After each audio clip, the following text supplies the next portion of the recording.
2 वर्षात camera face केलेला नाहीये, पण ती जेव्हा सिरियल संपली तोपर्यंत तो निगेटिव्ह कॅरेक्टरचा इतका छाप पडला होता. पॉज घेतला. मी ऍक्टिंग सोडलेली नाहीये किंवा सोडायची इच्छा नाहीये. अरे आमिर खान बरोबर काम करायला मिळतंय, चल करूयात. तेव्हा मन उडू उडू झालं चालू केलं, तेव्हापासून मला जी ओळख मिळायला सुरू झाली ती मी अजूनपर्यंत केलेल्या कुठल्याच कामामुळे नाही झाली आहे. तू मूवी प्रोड्यूस कर आणि मी फ्रीमध्ये तुझ्याबरोबर काम करणार, हे त्यांचे शेवटचे शब्द होते जाताना.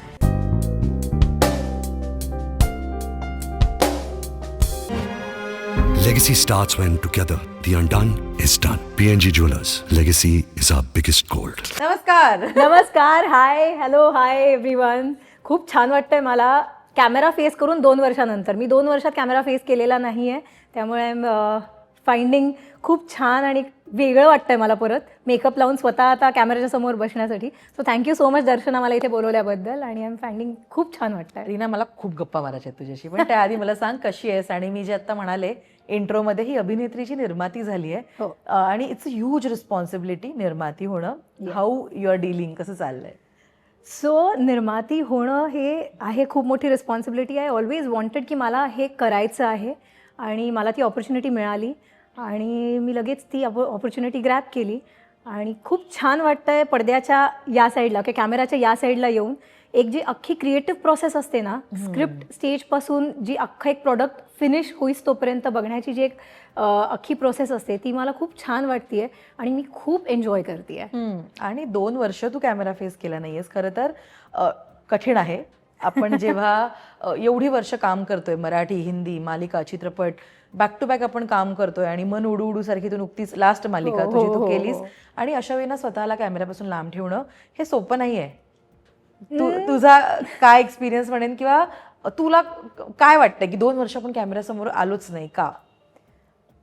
मन उडू उडू झाल्यानंतर खूप इच्छा होती की आणखी पण काही शोज करावं, आणखी काहीतरी ॲक्टिंगमध्येच करावं. पण व्हेरी ऑनेस्टली मनासारख्या ऑपॉर्च्युनिटीज आल्या नाहीत, आणि एकदा ते झीचं एवढ्या मोठ्या लेवलचं ते केल्यानंतर एकसारखे सेम गोष्टी यायला लागल्या, म्हणजे निगेटिव्ह कॅरेक्टर्स यायला लागले, आणि हे ते मला असं झालं की नाही, मला हे आता नाही करायचं आहे, मला काहीतरी वेगळं करायचं आहे, काहीतरी एक्सपेरिमेंट करायची आहे. सो माझा आधीचा किंवा माझा अख्खा करिअर ग्राफ तू बघितलं असेल तर मी काही ना काहीतरी वेगळं प्रत्येक प्रोजेक्टमध्ये केलं आहे. मग 31 दिवसमध्ये एक ब्लाइंडची भूमिका असेल, किंवा सूर लागू देमध्ये मी विक्रम काकांबरोबर विक्रम गोखले सरांबरोबर एक काम केलं, किंवा प्रत्येक माझा आत्तापर्यंतचा प्रत्येक प्रोजेक्ट होता काहीतरी वेगळं होतं. पण मन उडू उडू झालं संपल्यानंतर मला परत तेच सेम निगेटिव्ह कॅरेक्टर्समध्ये, निगेटिव्हमध्ये पण त्याला काहीतरी एक असायला पाहिजे ना, उगीच ती निगेटिव्ह आणि ओरडाआरडा करते आणि चिडती, हे नव्हतं मला पाहिजे. मन उडू उडू झालं मध्ये माझा एक अख्खा ग्राफ होता. त्या बहिणी होत्या तिघी, करेक्ट. त्याच्यामध्ये तिचा एक प्रेमळ स्वभाव होता, बहिणींसाठी करत होती, आई वडिलांसाठी करत होती, नंतर ती सेल्फिश होते, आणि मग ते हळूहळू ग्रे शेडला जातो. It was not a pure negative character.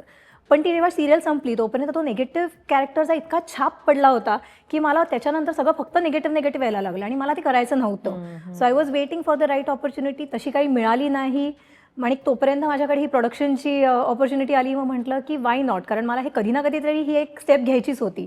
So म्हटलं की ठीक आहे, let me start doing it, बघूयात मला हे आवडतंय का. आणि मग मी ते इतकं एन्जॉय करायला लागले, इतकं छान वाटायला लागलं मला. त्यानंतर मग मी म्हटलं, मी पॉज घेतला. मी ॲक्टिंग सोडलेली नाही आहे किंवा सोडायची इच्छा नाही आहे.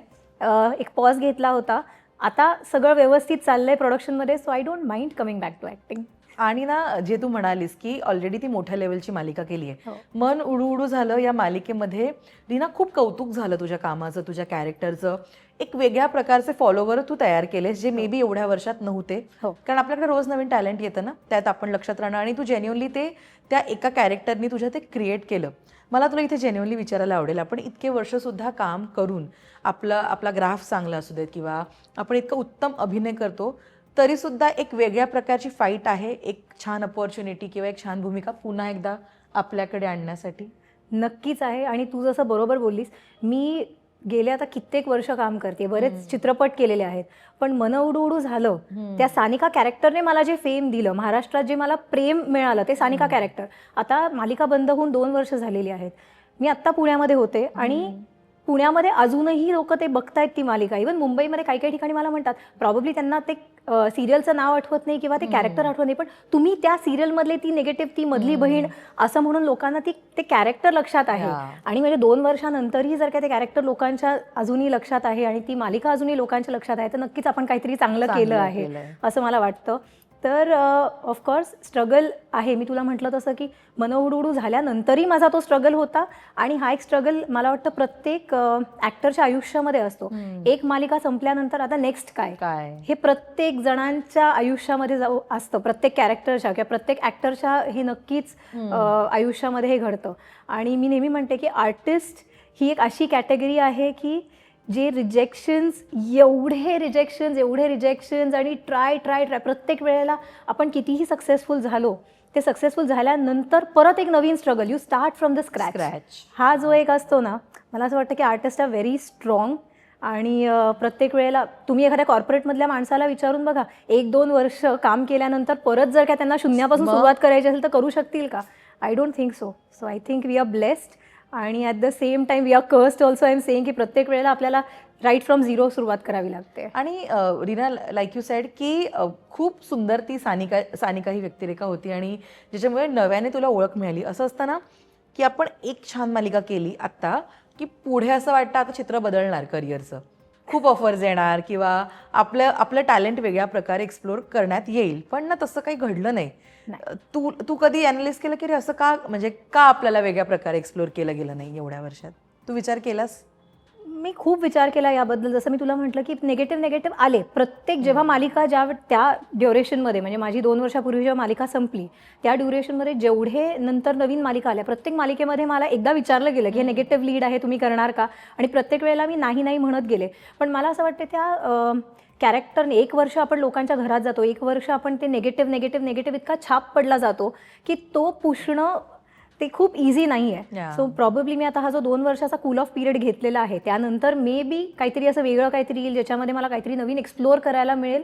I don't know, but I am open to it. आणि तू प्रोड्यूस करतेस या दरम्यान, म्हणजे असं नाहीये की तू एकदम आउट ऑफ इंडस्ट्री आहेस का? तर असंही नाही, तू काम करतेस. आणि आत्ता म्हणजे रील्सच्या जमान्यात आहोत आणि त्याच व्हर्टिकल सिरीजमध्ये तू आहेस, तुझी कंपनी त्याच्यामध्ये आहे.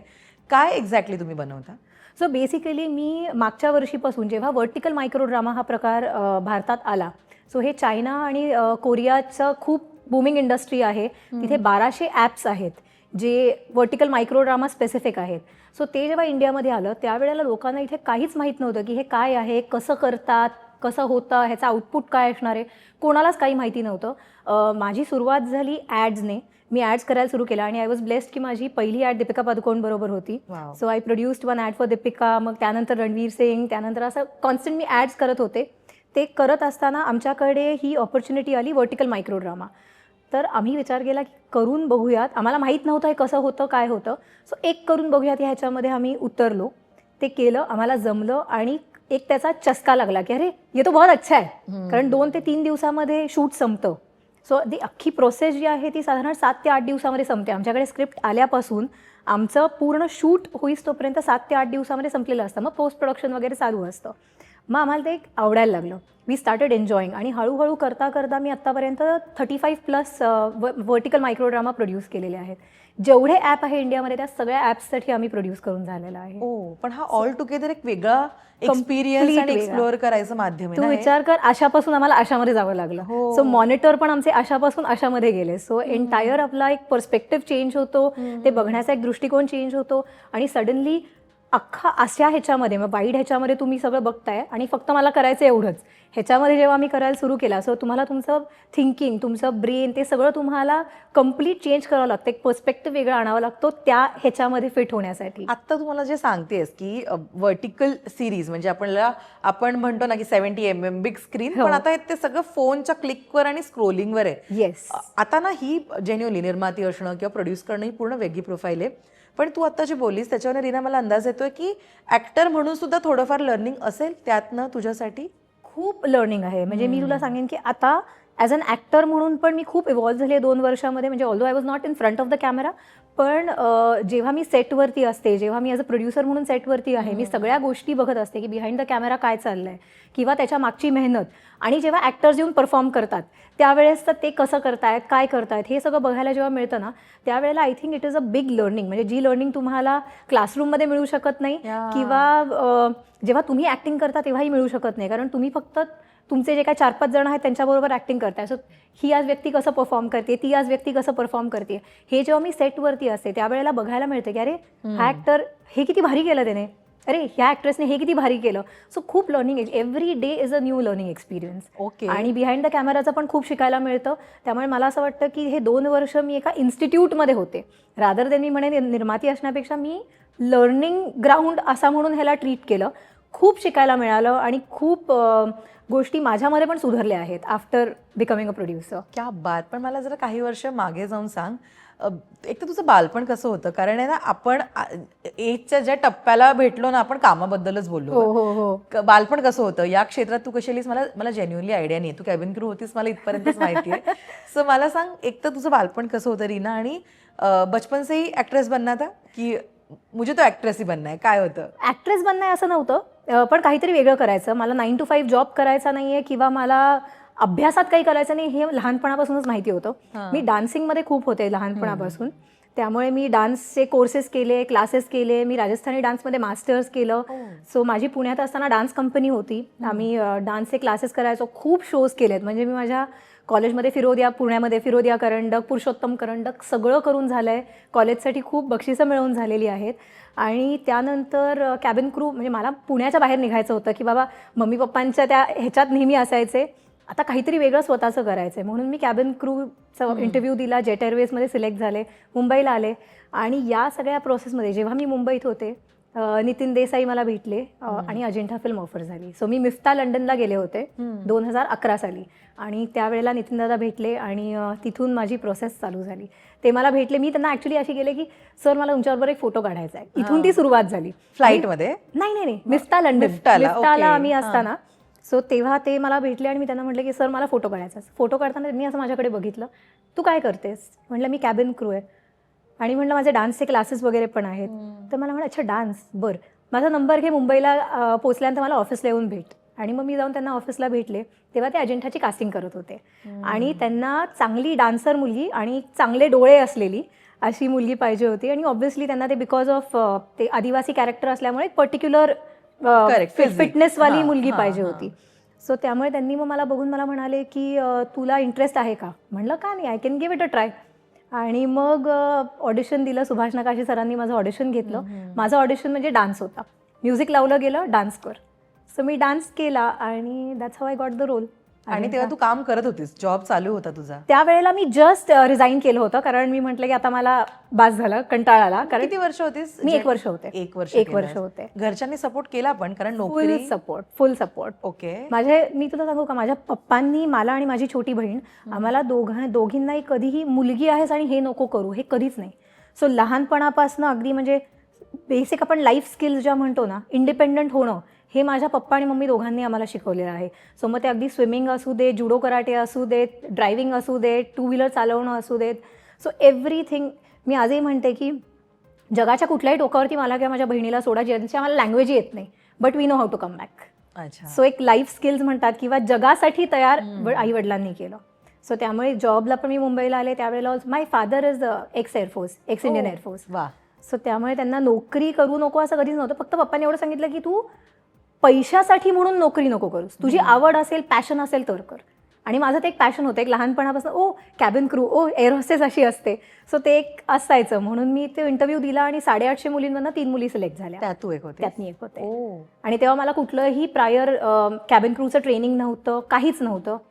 पण मे बी पर्सनॅलिटी आणि ह्याच्यामध्ये त्यांनी सिलेक्शन झालं माझं. अरे पण ऍक्च्युली कॅबिन क्रू असणं आणि लाईक यू सेड की ट्रेनिंग ते नंतर ना हळूहळू आपण शिकत जातो. पण त्याच्यानंतर थेट चित्रपट ऑफर होणं, इकडे ना गणितच वेगळी आहे. यू टेल मी रीना, अशा प्रकारची ऑफर एक्सेप्ट करायला तुला दडपण होतं जरा, की आपल्याला काहीच माहित नाही आहे ऍक्टिंग मधलं, डान्स हे जे काही आहे ज्याच्यावर आपण तरुण नेऊ शकतो, काय होतं नेमकं तेव्हा?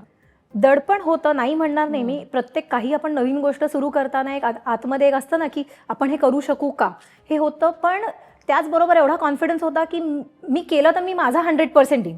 बाकी मग काय, शेवटी समोरूनच जे काय मला सांगितलं जाईल तेवढं मला फक्त फॉलो करायचं आहे, माझा 100% द्यायचा आहे. आणि आय वॉज फॉर्च्युनेट इनफ की नितीन देसाईंसारखे मला गुरु पहिल्या ह्याच्यामध्ये मिळाले, माझ्या पहिल्या प्रोजेक्टमध्ये. आणि को आर्टिस्ट म्हणून सोनाली कुलकर्णी. यापेक्षा अजून जास्त भारी काहीच होऊ शकत नाही. सो त्यामुळे तिथून माझा लर्निंग एक्सपिरियन्स सुरू झाला. छोट्या छोट्या गोष्टी सरांनी पण शिकवल्या, छोट्या छोट्या गोष्टी सोनालीकडनं पण मला यायचं की हे असं नाही, तो असं कर. सो तो माझा लर्निंग एक्सपिरियन्स. तिथूनच मग सगळं शिकत आले पुढे.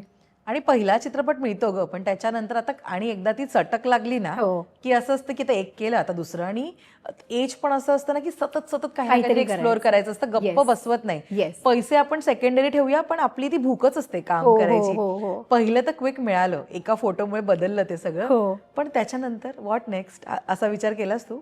मी विचार कधीच नव्हता केला. आय जस्ट फील दॅट आज काय आहे किंवा उद्याचं काय प्लॅनिंग एवढंच मी करते, त्याच्या पुढचं मी करत नाही प्लॅनिंग. व्हॉट नेक्स्ट हा प्रश्न नव्हता माझ्याकडे, कारण एक झालं त्यातून मला दुसरं काम मिळत गेलं, तिसरं काम मिळत गेलं, त्यामुळे ते ऑटोमॅटिकली घडत गेलं माझ्यासाठी. I was blessed to work with all good people. मला तेव्हा कॅमिओ काय हेही माहीत नव्हतं. सो अजिंठा चालू असताना मला तलाशमध्ये कॅमिओ करायचा ऑपॉर्च्युनिटी मिळाली. सो कॅमिओ हा प्रकारच मला माहिती नव्हता. त्यामुळे असं मला वाटतं की माझ्या ना, ते म्हणतात ना आपण एक काहीतरी इनिबिशन किंवा एक काहीतरी एक हे घेऊन येतो ना की मी हे करू का नको, ह्याचा हा निगेटिव्ह इफेक्ट होईल का, हे नव्हतंच ना, कधीच डोक्यामध्ये नव्हतं. कारण माहितीच नव्हतं ह्या इंडस्ट्रीबद्दल काही, की कॅमिओ केल्यानंतर काय चुकू शकतं किंवा माझ्या करिअर ग्राफमध्ये काही वेगळं होऊ शकतं का, काहीच माहीत नव्हतं. सो आय जस्ट म्हणतात ना की आली ऑपॉर्च्युनिटी, चल करू. आली ऑपॉर्च्युनिटी, अरे आमिर खान बरोबर काम करायला मिळतंय, चल करूयात, असं म्हणून मी ते करत गेले. सो मला आमिर खान बरोबर काम करायला मिळालं तलाशमध्ये. ते करता करता बहन होगी तेरी झालं, एजंट राघव झालं. सो एका पाठोपाठ एक माझं कॉन्स्टंट काही ना काहीतरी टचवूड. आय वॉज ब्लेस्ड की मला मिळत गेलं आणि चांगल्या लोकांबरोबर काम करायला मिळालं मला. पण तू सेटल झालीस इंडस्ट्रीमध्ये लगेच का वेळ लागला ऍडजस्ट व्हायला? मला माहीत नाही, हे इंडस्ट्रीच्या लोकांनी सांगायला पाहिजे वेदर मी सेटल झाले की नाही. माझ्यासाठी आय वॉज व्हेरी कम्फर्टेबल. मी ज्या ज्या लोकांबरोबर काम केलं आहे, I have always been comfortable. मला खूप छान लोकांबरोबर काम करायला मिळालं आणि मी खूप छान सगळ्यांबरोबर रुळले असं मला वाटतं. पण रीना, तू आता कार्यक्रमांना पण दिसत नाहीस का? वेळच नसतो, ओके. ऑनेस्टली वेळच नसतो, कारण इतके शूट्स आणि इतकं काही ना काहीतरी कॉन्स्टंट चालू असतं की मला वेळच नसतो. आणि आता प्रॉब्ली मी असंही म्हटलं आहे की जे माझे खूप चांगले फ्रेंड्स असतील किंवा काही त्यांचं काहीतरी असेल तर जाऊयात, नाही तर उगीच जाण्यात पॉईंट नाही. असं मला एका पॉईंट नंतर असं वाटायला लागलं की नको, त्यापेक्षा आपले फ्रेंड्स आहेत ना, फ्रेंड्सला सपोर्ट करायला आपण 100% जाऊयात. पण जिथे उगीच ग्लॅमर पाहिजे आणि म्हणून बोलवलं जातं ते आपल्याला कळतं ना. त्यामुळे मग मी म्हटलं की नको. Out of sight out of माइंडचा विचार नाही येत तुला? नाही, I am not insecured. I am not insecured in my position. मला असं वाटतं की मी जे जे करत गेलेली आहेत, मला नेहमी चांगली कामं मिळत गेली आहेत आणि जे मला त्या पॉईंटला करायची इच्छा झाली ती मी केलेली आहेत. मला त्यामुळे इन्सिक्युरिटी असं कधीच नव्हतं की अरे मला हे करायचं आहे म्हणून मला त्यासाठी इथे दिसावं लागेल का. नाही, मी काम करत गेले ना. मला असं वाटतं मी 100% लॉयली माझं काम केलं आहे, ऑनेस्टीने माझं काम केलेलं आहे. सो कामातून काम मिळालं तर ठीक आहे, पण पार्टीजला जाऊन अशा इव्हेंट्सला दिसून, माझं एक मत आहे की अशा इव्हेंट्सला नुसतं दिसून कामं मिळत नाहीत. जर कामं मिळायची आहेत ना, मी 10 वेळेला ऑफिसेसच्या चक्रा मारेन. मी ऑडिशन द्यायला अजूनही तयार आहे की आज मला कोणी बोलवलं ना की रीना ऑडिशन द्यायचं आहे, माझ्यात असं नाही की अरे माझी आता ही सिरियल झाली आहे तुम्ही ते बघा. तुला एक सांगते, मी आता ॲज अ प्रोड्युसर म्हणून जेव्हा काम करते, मी लोकांना कधी कधी फोन केलेले आहेत की तुमचं ऑडिशन पाठवा. अरे ऑडिशन कशाला, तुम्ही माझी ही सिरियल बघा. अरे ऑडिशन कशाला, तुम्ही माझं हे बघा, माझं IMDb चेक करा. असं नसतं. त्या पर्टिक्युलर कामासाठी आता समजा माझे मराठीतले काही फ्रेंड्स आहेत आर्टिस्ट, मी त्यांना म्हणायचे की तुम्ही ऑडिशन पाठवा, कारण मी जे वर्टिकल्स करते ते हिंदी करते. तर तुम्ही ऑडिशन पाठवा, मला तुम्हाला इथे कास्ट करायचं आहे. सो मला रिप्लाईज असे मिळाले, ऑडिशन कशाला, तुम्ही बघा ना माझं इंस्टाग्राम चेक करा, माझं IMDb चेक करा, माझी ही सिरियल चेक करा. पण मला असं होतं की त्या जे प्लॅटफॉर्म्स आहेत ज्यांच्यासाठी आम्ही काम करतोय त्या लोकांना तुमचं हिंदी कसं आहे बघायचं आहे किंवा त्या कॅरेक्टरमध्ये तुम्ही जाता की नाही हे चेक करायचं आहे. पण ते नाही म्हणतात.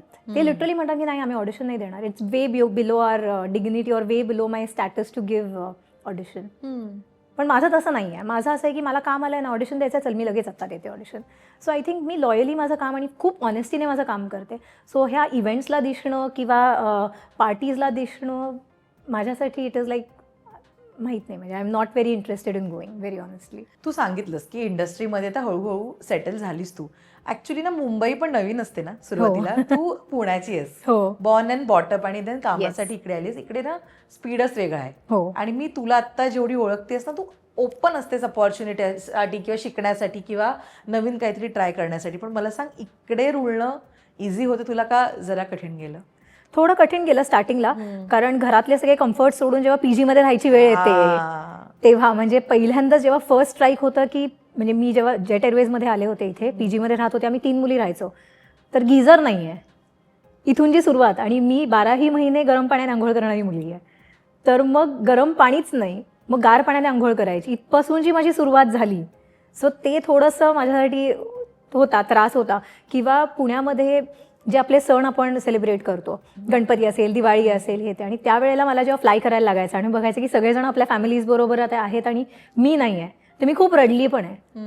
पण म्हटलं की ठीक आहे, हे आत्ताचा टाईम आहे, यू हॅव टू मेंटेन आणि तुला करायचं आहे हे. त्यामुळे मी ते करत गेले. स्टार्टिंगला खूप त्रास झाला, पण नंतर फ्रेंड्स बनत गेले आणि नंतर मग इथेच माझं एक म्हणतात ना, एक घर झालं आणि then it was good for me. पण स्टार्टिंगला खूप त्रास झाला त्या गोष्टींचा. आणि मग रुळलीस ना हळूहळू मुंबईमध्ये? पूर्णपणे. इकडे आधी कोणी नव्हतं राहणार तुझं मुंबईमध्ये? होते, माझे रिलेटिव्ह होते इथे मुंबईमध्ये राहणारे, पण मी PG मध्ये राहणं प्रेफर केलं. कारण काय की ॲज अ कॅबिन क्रू रात्री जाणं, अपरात्री येणं, काही पण असायचं ना, सो मग दुसऱ्यांना डिस्टर्ब करण्यापेक्षा ते PG मध्ये राहणं जास्त बेटर आहे. पण तुझ्या इंडस्ट्रीमध्ये रीना काम करायला सुरुवात केलीस, तुझ्या मते कोणती भूमिका किंवा कोणतं कॅरेक्टर हे तुला ब्रेक थ्रू ठरलं की त्याच्यामुळे तुझी ओळख निर्माण झाली वेगळी, की रीना मधुकर नावाची मुलगी इंडस्ट्रीमध्ये एक्झिस्ट करते? मन उडू झालं एवढ्या वर्षांनंतर. तू मला सांग ना, मी आधीच केलेली माझी कामं तुला काही आठवत आहेत का? 31 दिवस आय नो, बिकॉज आपण इंटरव्ह्यू केले होते म्हणून, बिकॉज तू इंडस्ट्रीची आहेस. पण बाहेरच्या लोकांसाठी मी जेव्हा मन उडू झालं चालू केलं, तेव्हापासून मला जी ओळख मिळायला सुरू झाली ती मी अजूनपर्यंत केलेल्या कुठल्याच कामामुळे नाही झाली आहे. नाही, आणि टेलिव्हिजन देतं तुम्हाला ते फेम. करेक्ट. आणि मी ते बघितलंय, त्यामुळे मला अजूनही असं होतं की मराठीमध्ये मला जर परत करायची इच्छा झाली ना, मला टेलिव्हिजन करायचं आहे, बाकी काहीच नाही, पण टेलिव्हिजन करायचं आहे just for that name and that fame. कारण तुम्ही एव्हरी डे तुम्ही घरात जाता ना लोकांच्या. सो मन उडू झालं आणि Sanika gave me that fame. आणि हिंदीमध्ये सुद्धा तू काम केलं. खरं तर इथलं आणि तिथलं कल्चर हे पूर्ण वेगळं आहे. नो डाऊट तू मराठी चित्रपट केलाच पहिला, पण त्यानंतर बरंचसं काम मी हिंदीमध्ये झालं. So Marathi to Hindi jump कशी होती तुझी? मराठी टू हिंदी जम्प चांगली होती, फक्त त्यामध्ये असं झालं की कल्चर डिफरन्स खूप. आणि स्टार्टिंगला हिंदी, कारण आपण मराठी इतकं बोलतो त्यामुळे हिंदी बोलताना ते थोडेसे शब्द मिळणं, ॲक्सेंट मिळणं थोडंसं मुश्किल. पण अगेन माझा एजंट राघव पहिलं असल्यामुळे त्याच्यामध्ये आहाना कुमरा, शरद केळकर, दानिश पांदर, जो आता उझैर बलोच आपला, सो त्यामुळे त्या लोकांनी इतकं सांभाळून घेतलं, त्यांच्याशी बोलून माझं हिंदी पण सुधारलं. आणि नंतर मग इट वॉज एकदम ब्रीज म्हणतात ना, एकदम व्यवस्थित सगळं सुरू झालं. माझी हिंदीचं इनफॅक्ट जास्त कामं छान सुरू झाली. नंतर मराठी. आणि तुझ्या करिअरमध्ये हिंदी जास्त आहे ना? करिअरमध्ये हिंदी मराठीपेक्षा हिंदी जास्त आहे. हिंदी जास्त काम केलं. आणि ते पण म्हणजे सोयीस्कर पण म्हणूया आपण, की नेम फेम म्हणा किंवा मॉनिटरी सुद्धा चांगलं आहे हिंदी. मॉनिटरी हिंदी चांगलं आहे, पण फेम मराठीतून मिळतं. महाराष्ट्रात राहून, मी अजूनही परत म्हणते, महाराष्ट्रात राहून जर काय तुम्हाला फेम पाहिजे ना, मराठी करा. हिंदीमध्ये असे किती जण आहेत तुम्ही, unless and until it's like a big serial like अन अनुपमा, जिला सगळेजणच ओळखतात. पण अदरवाईज हिंदी आर्टिस्टला ओळखणारे नाही आहेत इतके. तुला असं पटकन बघून कोणीतरी, आता आपण आरामनगर किंवा या साईडला जा, किंवा आपण आता अंधेरीमध्ये आहोत, खाली असं चालताना तुला 10 आर्टिस्ट दिसतील, पण कळणार नाही की हे कुठल्या सिरियलचं कोण आहे. पण हेच मराठी शो असेल तर लगेच आपण, अरे ही त्या सिरियल मधली आहे. तू आता उल्लेख केलास आरामनगरचा. खरं तर या कार्यक्रमात येणाऱ्या मी प्रत्येक कलाकाराकडनं ऐकलंय की ऑडिशन्ससाठी कित्येकदा तिकडे जावं लागतं, आणि जेव्हा तुम्ही नवखे असता, माहितीच नसतं ना काय कुठे जायचंय, काय करायचंय, किंवा आत्ता जर फोटो पाठवले झालं, व्हिडिओ पाठवलं ऑडिशनचं झालं, तेव्हा सगळंच नवीन असणार. तू किती चक्रा मारल्यात आरामनगरच्या? खूप चक्रा मारल्यात दर्शना. मी जसे स्ट्रगलर्स असतात ना, की बॅगमध्ये एक साडी, एक वेस्टर्न आउटफिट, एक जीन्स, कुर्ती, सगळं घेऊन जायचं आरामनगरमध्ये. मग आता इथे काय, तर इथे आपल्याला ॲडसाठी ऑडिशन द्यायचं आहे, इथे कुर्ती आणि जीन्स आहे, मग कुर्ती जीन्स घालायची ऑडिशन द्यायचं, असं मी सगळं केलेलं आहे. I have done all of that for almost a year. मी केलं आहे ते सगळं केलं. त्याच्यातूनच मग माझी सिरियल म्हणजे मराठी नाही पण हिंदीमधली जेवढी मला कामं मिळाली, हे सगळं केल्यामुळे मला मिळालेली आहेत. आणि झी मराठीसाठी मी मॅनिफेस्ट केलं होतं. म्हणजे 10-1 वर्ष मी मॅनिफेस्ट केल्यानंतर मला तो शो मिळाला आहे. म्हणजे एक माझा असा पॉईंट आला होता, मला असं वाटलं होतं की आय डोंट नो काय प्रॉब्लेम आहे, किंवा हे माझ्या नशिबातच नाही, म्हणून मी सोडून दिलं होतं. मला लोकांचे फोन आले ना, जर कास्टिंग डिरेक्टरचे, की या सिरियलसाठी ऑडिशन द्यायचं, तो निगेटिव्हिटी आली होती माझ्यामध्ये. मी म्हणायचं मला नाही द्यायचं ऑडिशन, कारण ऑडिशन देऊन तुम्ही सिलेक्ट करत नाही, you are wasting your time and my time. म्हणून मी ऑडिशन देणं बंद केलं होतं. मन उडू झाल्यासाठी पण एक्झॅक्टली ते झालं होतं. मला जेव्हा फोन आला होता ऑडिशन द्यायचं, त्याच्या जस्ट आधी स्टार प्रवाहाचा एक शो मिळाला म्हणजे ऑडिशन आलं होतं, कोविडचा टाईम होता. ऑडिशन दिलं, त्यांनी मला सांगितलं की तुमचं सिलेक्शन झालेलं आहे आणि साताऱ्याला शूट करायचं आहे. तेव्हा असं होतं ना की कोविडची टेस्ट तुम्ही केल्याशिवाय तुम्ही ट्रॅव्हल करू शकत नव्हता. तुम्ही जा, कोविडची टेस्ट करून घ्या आणि तो रिझल्ट आम्हाला पाठवा, आणि तुम्ही उद्या सकाळी ट्रॅव्हल करायचं आहे. म्हटलं ओके. मी टेस्ट करून घेतली. मला रात्री फोन आला की नाही, ते कॅन्सल झालं आहे, दुसरी मुलगी सिलेक्ट झाली. आणि मी अशी होते, का मग तुम्ही ऑडिशन घेता? माझी खूप चिडचिड झाली. आणि मग त्याच कास्टिंग डिरेक्टरने सांगितलं की एक झी मराठीचा शो येतो, तुम्ही ह्याचं ऑडिशन द्या. म्हटलं देणार नाही म्हटलं, कारण तुम्ही नुसते ऑडिशन्स घेता, तुम्ही करू तर शकत नाही, उगीच कोविडची टेस्ट करून घ्या, हे करून घ्या, ते हे काय फालतूपणा चाललाय. त्यामुळे मी खूप खूप चिडले होते आणि मी देणारच नव्हते ते ऑडिशन. मग घरचे म्हणाले तुला काय घरूनच द्यायचं आहे ना ऑडिशन, एक ऑडिशन शूट करून पाठव, असं काय फरक पडतो. मी तो लिटरली म्हणजे ठीक आहे करते असं म्हणून मी ते ऑडिशन शूट करून पाठवलं होतं आणि झालं सिलेक्शन.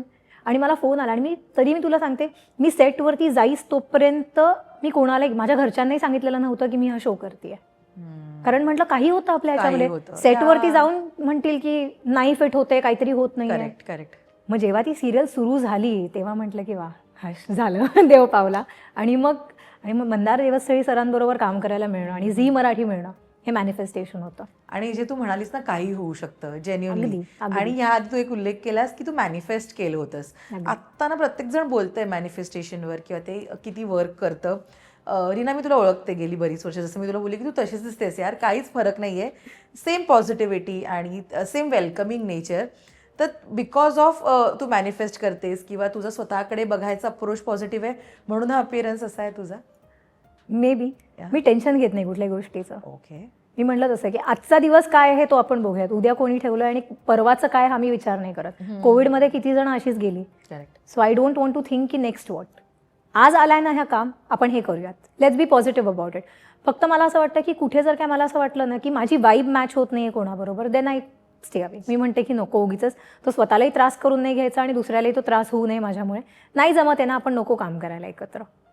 पण असं कधी झालंय की कामच नाहीये तुझ्याकडे? झालंय ना. हो हो हो, खूप वेळेला असं झालंय. मन उडूड झालं नंतर झालं होतं, कामच नव्हतं माझ्याकडे. येत होतं पण मला करायचं नव्हतं, तो एक होता मुद्दा. पण मला असं होतं की आता काहीतरी वेगळं किंवा काहीतरी छान असेल तरच करायचं. ते उगीच निगेटिव्ह ते असे भडक लिपस्टिक आणि त्या भडक मेकअप करून मला ते करायची इच्छा नव्हती, म्हणून मी ते घेतलं नव्हतं. तर माझ्याकडे ऑलमोस्ट 6-8 महिने माझ्याकडे काहीच काम नव्हतं. आणि त्याआधी मन उडूच्या आधी? त्याच्या आधी खूप काम नव्हतं माझ्याकडे.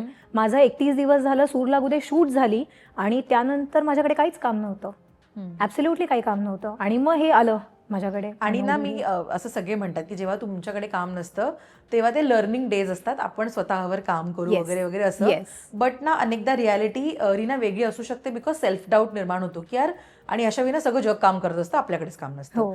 तर सेल्फ डाऊट असतं की सगळ्यांना काम मिळते, आपल्याला का काम मिळत नाही, आपण फिट होत नाही होत का इंडस्ट्रीमध्ये, किंवा आपलं काम चांगलं नाहीये का. बोलणं खरंच सोपं आहे की आपल्यावर काम करूया, वाचूया, हे करूया, अमकं करूया, ढमकं करूया, बट नाही. यू टेल मी, तुझ्या बाबतीमध्ये काय रियालिटी असते किंवा होती? तू स्वतःवर काम केलंस का? तुला सुद्धा एक सेल्फ डाऊट होता की काय, हे का असं होतंय, हे का असं होतंय? नक्कीच घडलं माझ्याबरोबर. म्हणजे सगळ्या इट्स अ नॅचरल थिंग की माझ्याबरोबर का असं होतंय किंवा मला काम का मिळत नाहीये, हे नक्कीच घडलं. पण दुसऱ्याला काम मिळतंय आणि मला काम मिळत नाही हे माझ्याकडे कधीच आजपर्यंतही घडलेलं नाही आहे. कारण म्हटलं I am not insecured in my space. मला माहिती आहे मी काय आहे, मी किती काम करू शकते, काय करू शकते. काम आलं तेव्हा आपण करू. त्यामुळे मला इन्सिक्युरिटी नसल्यामुळे तो एक भाग नाही आहे माझ्याकडे. पण हो, मग मी असा विचार करते की मग मी त्यापेक्षा स्वतःवरती काम चालू करते. मी वर्कआउट्स करते, मी कॉन्टेंट बघते, वर्ल्ड कॉन्टेंट बघते, कारण त्याच्यावरून समजतं की दुनियामध्ये काय चाललंय, लोक काय करतायत, वर्ल्ड वाईड कसे प्रकारचे आर्टिस्ट कसे परफॉर्म करतायत, हे सगळं मी बघते. So I try to keep myself very positive. ठीक आहे, जे घडतंय ते होईल, काहीतरी चांगलं मिळणार आहे मला ह्यातून, काहीतरी भारी. आणि जे माझ्याबरोबर झाले 10 वर्ष थांबल्यानंतर मन उडू झालं, मिळालंच ना. सो त्यामुळे I just feel that next whatever I am going to get it's going to be fab. अशा ह्याच्यातूनच मी फक्त पॉझिटिव्हली वर्कआउट करते. मला दुसऱ्यांना कामं मिळत आहेत, आय एम व्हेरी हॅपी की कामं मिळतात ना, व्हेरी गुड. लोकांना कामं मिळतात कारण प्रॉब्ली असं आहे की त्यांना त्याच्यातून घर चालवायचं. सो इट इज इम्पॉर्टंट की लोकांना कामं मिळावी. सो मला ती इन्सिक्युरिटी कधीच नाही की अरे या व्यक्तीला काम मिळतं आणि मला मिळत नाही. ही इन्सिक्युरिटी मला कधीच नव्हती, आधीही नव्हती आणि आत्ताही नाही आहे. पण मला मिळत नाही आहे आणि त्यामुळे एक थोडं डिप्रेशन हा वर्ड नाही वापरणार मी, पण एक सेल्फ डाऊट नक्कीच यायचा की अरे होत नाही आहे, अरे होत नाही. पण त्याच्यातून पॉझिटिव्हिटी झाली की मी प्रोड्युसर झाले. सो माझ्या आयुष्यामध्ये मला एक चांगला बिझनेस पार्टनर मिळाला. सुशांत तुंगारे माझा बिझनेस पार्टनर आहे. सो 2 वर्षापूर्वी जेव्हा माझं मन उडू झालं आणि त्यानंतर मला काम मिळत नव्हतं, त्यावेळेला मला सुशांत म्हणाला, कारण सुशांत आणि मी आम्ही फ्रेंड्स होतो आधीपासून आणि 1-2 इव्हेंट्समध्ये वगैरे आम्ही कामं केली होती एकत्र. सो सुशांतने मला विचारलं की मी असं प्रोडक्शन हाऊस चालू केलं आणि तुला इंटरेस्ट आहे का? म्हटलं वाय नॉट. आणि म्हटलं की बघूयात करून, लेट्स ट्राय ना, काय फरक पडतो, नवीन काहीतरी करायचं, लेट्स ट्राय. करेक्ट. आणि दॅट्स हाऊ आम्ही पार्टनरशिप केली आणि त्याच्यानंतर I was blessed to have him as a partner. आणि त्यानंतर मग जे म्हणतात ना, no looking back. No looking back. मग दीपिका पादुकोण असू देत किंवा रणवीर सिंग असू देत, आम्ही सगळे टॉपमोस्ट लोकांबरोबर काम केलेलं आहे. आणि आता म्हणतात ना की भीती कसलीच नाही वाटत. आता कोणाबरोबर काम करायचं, ठीक आहे चल करूयात, असं होतं ते. त्यामुळे खूप शिकायला मिळालं त्याच्याकडून, प्रोडक्शन ॲस्पेक्ट शिकायला मिळाले आणि छान, म्हणजे सगळं दुकान चांगलं चालू आहे असं. वा. आणि तू मगाशी सांगितलंस की आई बाबांनी कधीच थांबवलं नाही, नेहमी सपोर्ट केला. रीना, तू लग्न सुद्धा केलंस आणि कदाचित अग्रवाल या आडनावामुळे अनेकांना तू मराठी वाटत नसशील, बिकॉज रीना अग्रवाल हेच तुझं प्रसिद्ध नाव होतं, राईट? मला सांग, असं सगळेजण म्हणतात की लग्नानंतर लिमिटेशन्स येतात कामाच्या बाबतीत किंवा प्रोजेक्ट सिलेक्शनच्या बाबतीत, व्हॉट एव्हर इट इज, पण मी हे तुझ्या बाबतीत कधी बघितलं नाहीये, कधीच, राईट? सो तुझ्या सासरकडच्यांकडनं, बिकॉज मी ज्या घरी आले होते मी बघितलं की ते किती वेलकमिंग आहेत किंवा ते किती म्हणजे एक पॉझिटिव्हिटी आहे त्यांच्यामध्ये, त्यांच्याकडनं सुद्धा तुझ्या या फील्डसाठी नेहमी वेलकम होतं? टोटली. म्हणजे मी तुला सांगेन की आज जर माझं एखादं, आता PM नरेंद्र मोदींचं जेव्हा ते गाणं आलं 75th बर्थडेचं, त्याच्यामध्ये मी फीचर झाले होते, त्यांनी एवढ्या जणांना बसून ते गाणं पाठवलं. मला असं रॅन्डम कोणीतरी भेटतं, अरे उन्होंने भेजा था आपका गाना, अरे उन्होंने भेजा था आपका गाना, असं. म्हणजे ते इतके माझ्याबद्दल दे आर सो, मला एनकरेज करत असतात प्रत्येक गोष्टींसाठी. मला अजूनही कुकिंग येत नाही, मी घरामध्ये किचनमध्ये जात नाही, मी आरामात माझ्या वेळेला उठते, मी माझे वर्कआउट्स करते, मला कुठलीही रोकटोक नाही आहे, काहीच नाही आहे. So I think I am very blessed to have a good family. खूप सपोर्टिव्ह आहेत प्रत्येक गोष्टीमध्ये. काम पहिले, हा त्यांचा एक बेसिक लाईन असते. घरात कुठलंही मोठं फंक्शन जरी असेल, माझं काही काम असेल, काम पहिले करू, इतक्यापर्यंत आहे. त्यामुळे आमच्याकडे तो एक आहे. सो आणि घर सॉर्ट असलं की बाहेर जग जिंकता येतं ना.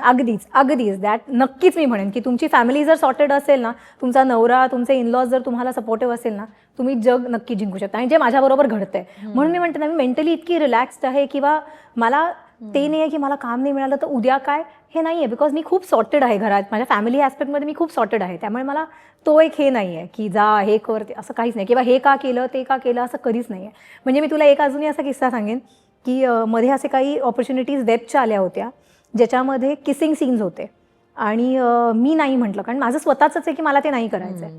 सो मी नवऱ्याला फक्त असं म्हटलं की अरे ते किसिंग सीन होतं म्हणून मी केलं नाही. तो मला म्हणाला क्यों, अगर तुझे मेरी वजह से कुछ लग रहा है तो ऐसा कुछ नहीं है, सिर्फ माउथ वॉश करके आना उसके बाद. असं मला ते सांगितलं की दुसरे किसी को किस करोगे तो माउथ वॉश करके आना उसके बाद, असं म्हणून सांगितलं. तर दे आर सो कूल आणि चिल्ड आउट अबाउट इट ना, की त्याला काहीच नाही फरक पडत. आणि या इंडस्ट्रीचा नाही आहे तो, त्यामुळे त्याचं असं आहे की यू डू वॉट एव्हर, मला काहीच प्रॉब्लेम. लव्ह मॅरेज आहे तुझं? लव्ह मॅरेज आहे. लव्ह कम अरेंज म्हटलं, कारण ही प्रपोज, मी म्हटलं तू घरी विचार, घरचे हो म्हणाले तर आय एम ओके, घरचे लगेच हो म्हणाले आणि मी हो म्हणाले. किती मस्त, पहिल्यांदा सांगितलं हिने मला. मी पहिल्यांदा बोलतीये, कारण याबद्दल मी नेहमीच, मला असं वाटतं माझी पर्सनल लाईफ मी सेपरेट ठेवलेली आहे आणि माझी प्रोफेशनल लाईफ सेपरेट ठेवली आहे. आणि ते असं पहिल्यांदा बोलली. आणि जेन्युअनली म्हणजे इतका सपोर्टिव्ह पार्टनर असणं आत्ता खूप रेअर आहे, कारण आहे ना, इतकं कॉम्पिटेटिव्ह वर्ल्ड आहे. आपण फक्त म्हणतो की मला सपोर्ट आहे, पण ते अनेकदा नाही होत. आणि या आपल्या क्षेत्राबद्दलचे ना एक मिसकन्सेप्शन सुद्धा खूप आहेत, राईट? हो, अगदीच आहे. मी म्हटलं तसं की सपोर्ट असणं हे खूप महत्त्वाचं आहे या इंडस्ट्रीसाठी. करेक्ट. कारण आम्ही दिवसभर बाहेर असतो, 12-12, 13-13 तास, कधी 18-18 तास आपण काम करत असतो. आणि आपले हिरो असतात आपल्याबरोबर, हिरो बरोबर आपण आपले म्हणजे काही सीन्स असू शकतात. त्यामुळे ते सपोर्ट एक असणं खूप महत्त्वाचं आहे. आणि तुला बोल. मी तुला एक गंमत सांगेन, म्हणजे सपोर्टच्या बाबतीत तुला सांगते. मी मध्ये एक यॉटवरती बिकिनी शूट केला होता, मी ते पोस्ट पण केलं होतं, किंवा एक अंडर वॉटर शूट केलं होतं. माझी मम्मी चिडली होती, घरच्यांना काय वाटेल तू असे बिकिनीचे शूट करते वगैरे. तिने माझा असं फोटोग्राफर मित्रच आहे माझा सुमित, त्याला फोन केला, तू रीनाचे असले काही शूट करू नको, ती काही पण बोलते आणि तू ऐकतोस वगैरे वगैरे वगैरे. मी म्हटलं काही नाही रे, कर, काही होत नाही. आणि माझ्या घरच्यांना ते इतके छान वाटले फोटोज, म्हणजे माझ्या नवऱ्याने शेअर केलेत, माझ्या सासूने रिशेअर केलेत त्यांच्या ह्याच्यावरती. आणि माझी मम्मी चिडली होती की तू हे का केलंस असं म्हणून. I being I. So that's what I said ना, की तो एक सपोर्ट घरच्यांचा मला इनलॉसचा असल्यामुळे मी हे सगळं करू शकते. आणि कौतुक असतं ना की आपल्या कौतुक, खूप वेगळं करते. माझे म्हणजे एव्हरीबडी खालती सोसायटीमध्ये सगळेजण येऊन की अरे मम्मी ने बताया, मम्मी सासू मम्मी ने बताया की तुम्हारा नेक्स्ट ये आ रहा है, ये हम कहाँ पे देख सकते हैं वगैरे असं, किंवा माझी फिल्म रिलीज होणार असेल तर ते सगळ्यांना घेऊन जातात बघण्यासाठी की अरे रीनाची फिल्म, जेव्हा 31 दिवस सूर लागू दे रिलीज झालं, सगळे अख्ख्या ते सिनियर सिटीजन्स क्लबला घेऊन गेले ते की बहू की फिल्म आहे. जेव्हा कळतही नाही त्यांना मराठी कोणाला, पण सगळ्यांना घेऊन गेले दाखवण्यासाठी. सो तो एक सपोर्ट आहे आणि त्यांना ते खूप छान वाटतं त्या गोष्टी. आणि ना तू मगाशी आमिर खान यांचा उल्लेख केलास, तू विक्रम काकांचा उल्लेख केलास. रीना 10 वर्ष, आत्ता 2012ला तू सुरुवात केलीस, एक 13 वर्ष झाली तुला इंडस्ट्रीमध्ये. स्पॅम जरी छोटा असला ना तरी तू खूप चांगल्या माणसांबरोबर या प्रोसेसमध्ये काम केले. मग शरद केळकर असू देत किंवा हाना असू देत, राजकुमार राव, येस. आणि ना हे असे कलाकार आहेत ना आत्ता की जेन्युअनली त्यांच्याकडनं 100% गोष्टी आहेत शिकण्यासारख्या. तू मला, आणि हे इनिशियल डेजलाच तुला या सगळ्यांची साथ मिळाली आहे. कोणाकोणाबरोबरचे अनुभव तुला शेअर करायला आवडतील? कोणाकडनं काय शिकलीस? किंवा एक ना मेमोरेबल गोष्ट असते आपल्या करिअरमधली की बाबा या माणसामुळे आज कदाचित मला ही गोष्ट नव्याने कळली, तर तुला कोणाबरोबरचे अनुभव शेअर करायला आवडतील? सगळ्यांबरोबर वेगवेगळे आणि छान छान अनुभव होते. एक मी नक्कीच विक्रम काकांबद्दल सांगेन. विक्रम काका जेव्हा अगदीच त्यांची, माझी जेव्हा सूर लागू दे मध्ये फिल्म अडकली होती, त्याच्यानंतर जेव्हा आम्ही ती रिस्टार्ट, जेव्हा मी मन उडू उडू झालं करत होते, तेव्हा आम्ही ती फिल्म रिस्टार्ट केली. तर आम्ही गुजरातच्या इथे शूट करत होतो. तर काकांबरोबरचे ते शेवटचे दिवस मला आठवत आहेत की अक्षरशः त्यांना चालता येत नव्हतं. त्यांचे पाय, म्हणजे ते बसल्यानंतर पाय उचलून असे साईडला ठेवायला लागायचे. त्यांच्या पोटामध्ये ते काहीतरी लिक्विड व्हायचं की त्यांना जाऊन रात्री ते लिक्विड फ्लश आउट करायला लागायचं हॉस्पिटलमधनं. ते अशा कंडिशनमध्ये काम करत होते. त्यांनी सांगितलं होतं की मला माझं कुठलंही काम अर्धवट सोडून जायचं नाही, म्हणून त्यांनी ती फिल्म कंप्लीट करायला ते आले होते. आणि मला तर बोलताना अंगावरती काटा येतोय. शेवटच्या दिवशी जेव्हा त्यांचा रॅप झाला मूवीचा आणि ते निघाले होते, सो आम्ही सगळे त्यांना सी ऑफ करायला आलो, त्यांच्या गाडीच्या इथे वगैरे आलो.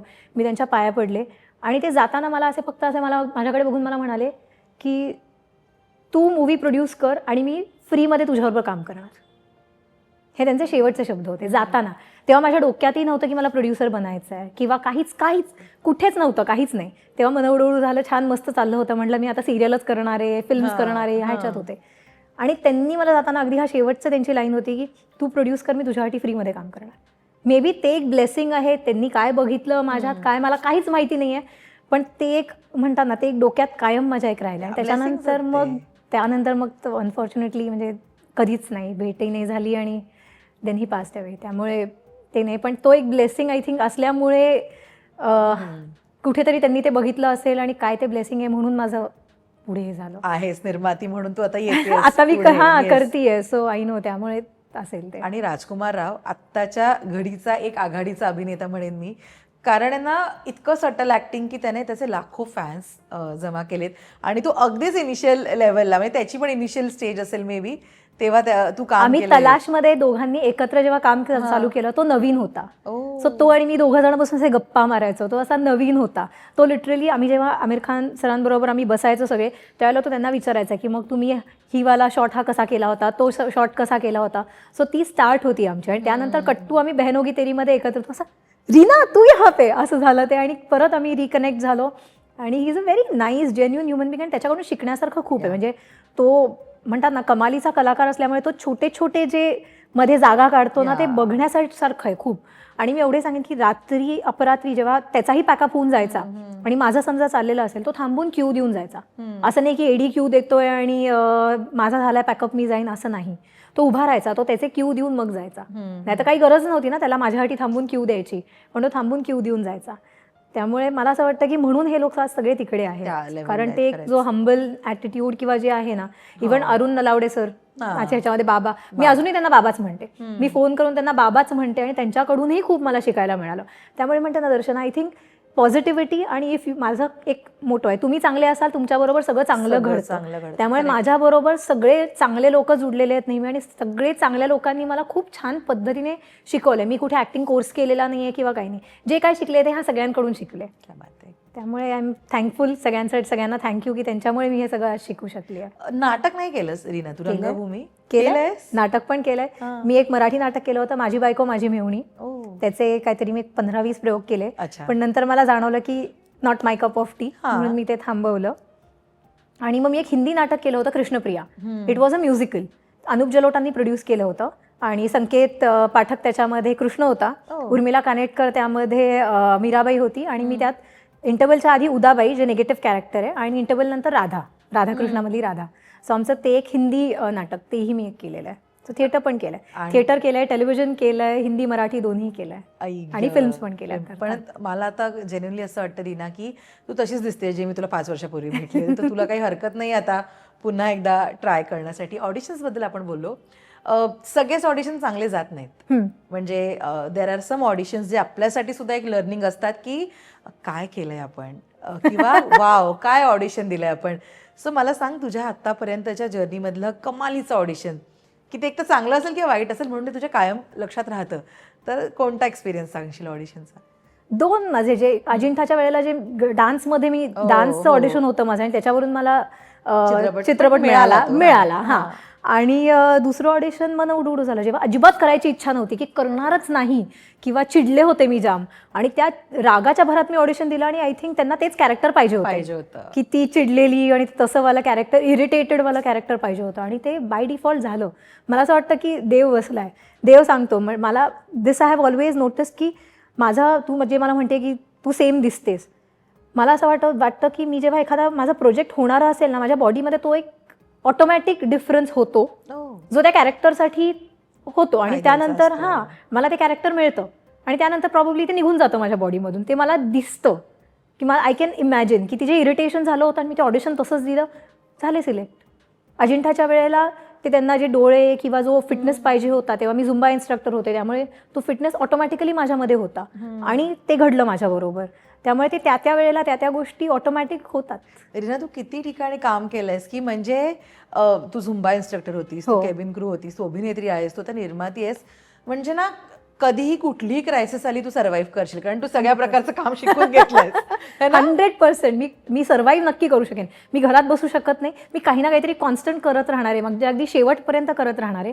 आणि जेव्हा मी खूप अशी चक्क म्हातारी होईन ना, आणि मी जेव्हा असं मागे वळून बघेन की मी आयुष्यात काय केलं, मी सगळं केलं जे मला करायचं होतं, कुठेही मला ते एक असं रिग्रेट नकोय की त्यावेळेला मी हे करायला पाहिजे होतं.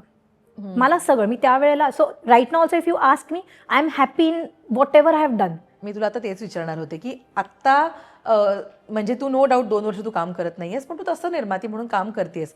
सो आपण कॅमेऱ्याच्या समोर नाही होत आत्ता, याचं तुला थोडं तरी वाईट वाटतं का किंवा रिग्रेट आहे? अजिबात नाही, झिरो रिग्रेट. बिकॉज मी काहीतरी खूप छान करतेय आणि त्याबरोबर मला शिकायला मिळतंय खूप जास्त. मी नुसतं करते असं नाही, त्यामधून मी खूप शिकतेय. As a human, as an actor मी खूप इव्हॉल्व्ह झालेली आहे. आणि मला असं वाटतं आता जेव्हा मी परत एखाद्या सेटवरती ॲज अन ॲक्टर म्हणून जाईन ना, तेव्हा एक माझा वेगळा अप्रोच असेल. बरोबर. कारण मी मन उडू झालं करतानाचा माझा एक वेगळा अप्रोच होता जो मला जाणवतोय. आणि आता 2 वर्ष जेव्हा मी प्रोडक्शन किंवा मी एक अख्खं प्रोडक्शन हाऊस सांभाळल्यानंतर आता जेव्हा मी सेटवरती ॲज अन ॲक्टर जाईन ना, मला असं वाटतं माझा अप्रोच खूप वेगळा असेल, कारण इव्हॉल्व्ह झाली आहे. ॲक्टिंगमध्ये पण इव्हॉल्व्ह आणि ॲज अ ह्युमन म्हणून पण खूप इव्हॉल्व्ह झाली आहे. क्या बात. पण तू रिजेक्शन फेस केलेस कधी? खूप. ॲक्टर्सला करावंच लागतं ना. मी 200-300 ऑडिशन दिल्यानंतर एखाद्या ऑडिशनमध्ये सिलेक्शन झालेलं असतं. हातातोंडाशी आलेला घासही निघून जातो. माझ्याबरोबर नेहमी घडलंय. म्हटलं ना, स्टार प्रवाहाचा शो मिळालेला होता आणि रात्री मला फोन येतोय, उद्या सकाळी निघायचं आणि रात्री फोन येतोय दुसरी मुलगी सिलेक्ट झाली आहे. खूप रिजेक्शन्स, खूप. आणि त्यातूनच आपण इव्हॉल्व्ह होतो असं मला वाटतं. फाइंड आउट करत कोणी सांगत नाही ना. ओके. तू कास्टिंग डिरेक्टरला विचारलं, कास्टिंग डिरेक्टर म्हणणार चॅनलने सिलेक्ट केला, तर काय करणार? Channel will not give you a reason ना की का सिलेक्ट झालं किंवा का तुमचं रिजेक्शन झालंय.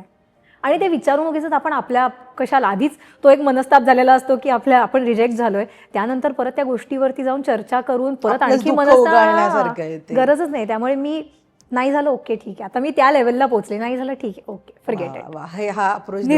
निर्वाणा स्टेट की त्यापेक्षा शांत बसा, नाही झालं इट्स ओके, नेक्स्ट टाइम करू काम. रीना, सगळेजण ना ग्रुपिझम बद्दल बोलतायत इंडस्ट्रीमधल्या, की तुम्ही एका ग्रुपचा भाग असलात की तुमच्यासाठी may be better opportunities create होतात आणि नसलात तर चांगल्या चांगल्या संधी हुकतात. म्हणजे आपण केपेबल असून पण भेटत नाहीत त्या गोष्टी. यू टेल मी, तुझा ग्रुपिझम बद्दल एक्सपिरियन्स आहे किंवा तुला असं वाटतं की इथे ग्रुपिझम आहे आणि जर आपण त्या ग्रुपचा भाग असू तर अपॉर्च्युनिटीज बेटर ओपन असतात?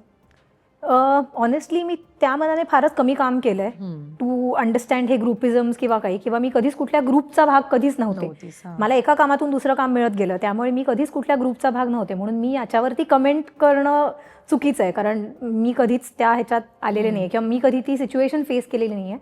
पण मला असं वाटतं की मी जर फ्रेंड्स असते कोणाबरोबर तर मला मे बी कामं मिळाली असती. कारण युजली आपण जेव्हा कास्टिंग चालू करतो आपण फ्रेंड्समध्ये पहिल्यांदा विचारतो. बरोबर. हे मी एक निर्माती म्हणून पण आता मी तुला एक सांगू शकते की आम्ही कास्टिंग करताना ऑफकोर्स कास्टिंग डिरेक्टर हायर केलेला असतो, पण कास्टिंग डिरेक्टर आपल्याला जे ऑप्शन्स पाठवतो Correct. त्याच्यानंतर आपण बघतो की अरे माझी ही एक फ्रेंड आहे ना, हिला विचारून बघू, ही फिट होते ह्याच्यामध्ये. का? सो ते top of the mind recall जो असतो ना की अरे माझी मैत्रीण आहे, ही करते, हिला विचारून बघू. सो तो एक पहिला जे एक ऑपॉर्च्युनिटी ओपन व्हायचा एक असतो ती नक्कीच होत असेल असं मला वाटतं. कारण मीही करते की माझ्या ह्याच्यामध्ये मी बघते की अरे हिच्याबरोबर आपण ऑलरेडी काम केलेलं आहे किंवा ही माझी मैत्रीण आहे, मला माहिती आहे तर सेटवरती त्रास देणार नाही, आपल्याला माहिती आहे. सो मग हिला पहिल्यांदा विचारू, हिच्या डेट्स नसतील तर मग सेकंड कोणाकडला तरी विचारू, वा. असं होतंच ना.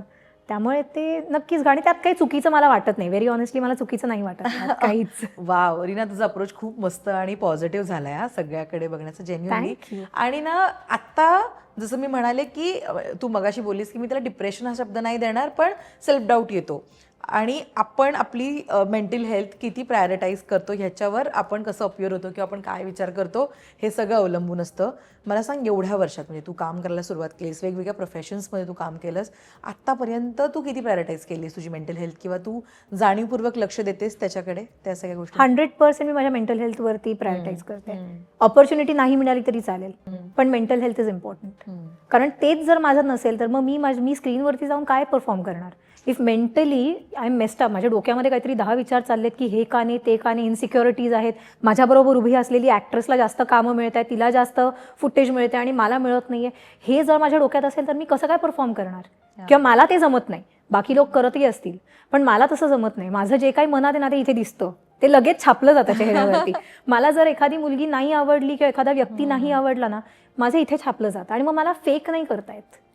आणि हे इंडस्ट्रीमध्ये माझ्या फ्रेंडशिप्सही झालेल्या आहेत आणि माझं फाईट्सही झालेले आहेत की नाही जमत ना बाबा, नको, आपण बोलायलाच नको, रादर देन ते फेक, अरे ते उगते सूरज को सलाम वगैरे, तो प्रकार मला नाही जमत, खरंच नाही जमत.